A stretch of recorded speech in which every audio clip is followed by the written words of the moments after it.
Welcome back to the Us versus Them channel. I'm your host Vince, and we're going to break down the next fight for the upcoming fights this weekend. We got Bruno Silva versus Hyun Park.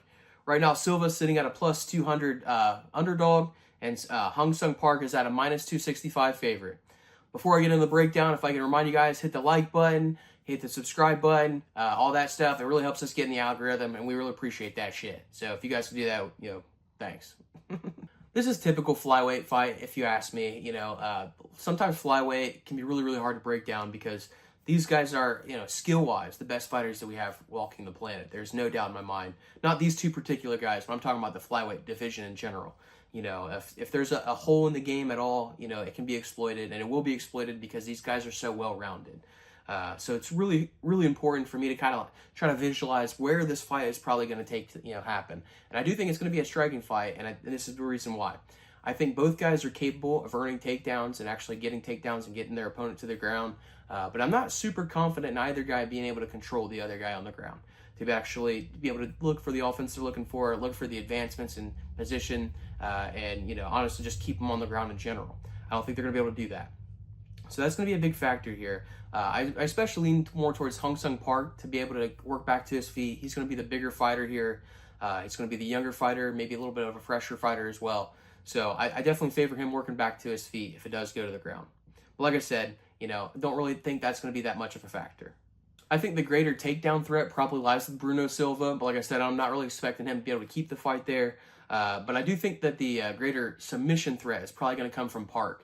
But I really do think this is dependent on if he's able to secure top position. If he gets taken down with a blast double leg because Bruno Silva is really explosive and he just darts in with a double leg and he gives up a takedown, I don't really see him having a whole lot of submission potential from his bottom. Just the same way I don't really see that for most every fighter, unless it's like Paul Craig or somebody. If they're on their back, I'm not really very confident they're going to find a submission. So this is, like I said, really dependent on if he's able to get a takedown himself and secure top position. So this is just kind of a roundabout way to say I think that they are going to kind of nullify each other out in the grappling, but I do expect some grappling exchanges to happen in this fight.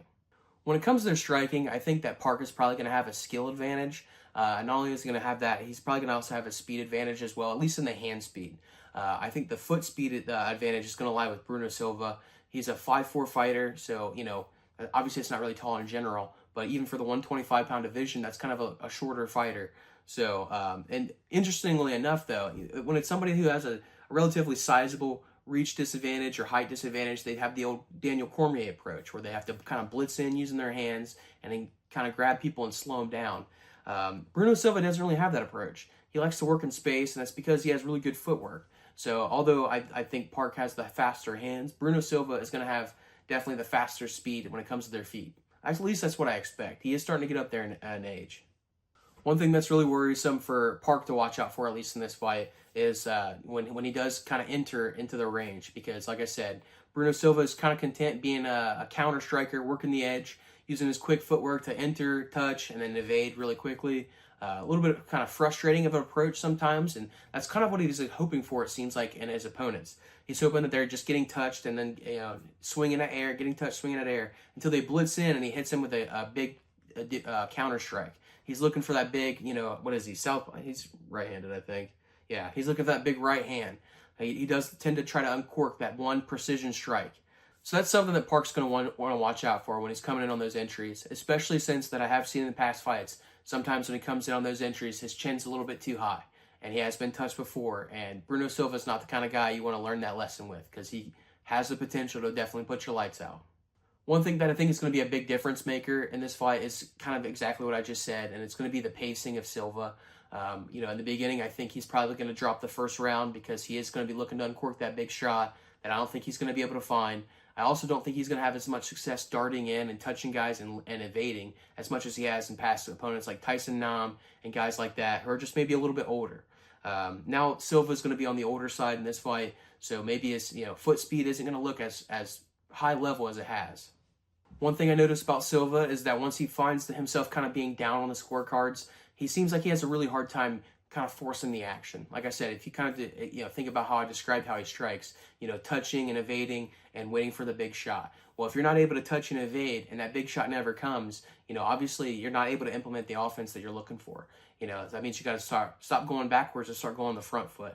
And every time I see him on the front foot, he seems like he just has a really hard time actually making connections with his punches and getting any offense going.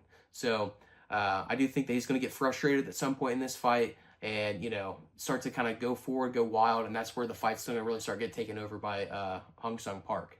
For my official prediction, I'm obviously leaning towards Hung Sung Park. If this fight was a few years ago, I definitely would be picking Silva. But the reality is he's 35 years old, and at 125, that might as well be 60. That's pretty old for the division for sure. Not only that, but he's coming off a pretty nasty KO loss to Joshua Van. That was only about 4-ish months ago. So I'm not sure how much he's been able to fully recover from that. So I was leaning towards Hung Sung Park by points. But, I think Silva's durable chin is going to start to fade on him a little bit and maybe fail him in this fight.